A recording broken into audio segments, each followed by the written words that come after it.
যাদেরকে স্বাভাবিকভাবে কবর দিয়ে কবরস্থানে রাখা হয়েছিল কবর থেকে উঠবে, যারা বিমান দুর্ঘটনায় মারা গিয়েছে ওই ছাইগুলো থেকে উঠবে, যারা সাগরের মধ্যে মারা গিয়েছে সেখান থেকে উঠবে, যে যেখানে ছিল ওইখান থেকে উঠবে। সুবহানাল্লাহ।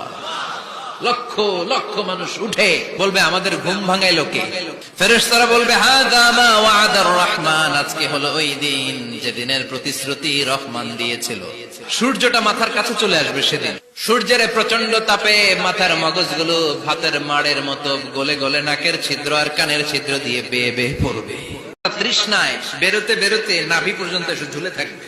মা তার মেয়েকে দেখে দৌড়ে পালাবে, বাবা তার কলিজার টুকরা ছেলেরে চিনবে না। ও আয়েশা, দিনটা এত ভয়ঙ্কর হবে, বাঁচাও বাঁচাও ইয়া নফসি ইয়া নফসি বলে একবার ওই বিপদের দিনে মানুষ যে আকাশের দিকে এরকম তাকাবে, কার গায়ে জামা আছে কার গায়ে জামা নাই, ওই কথা মুহূর্তের মধ্যে ভুলে যাবে রে আয়েশা।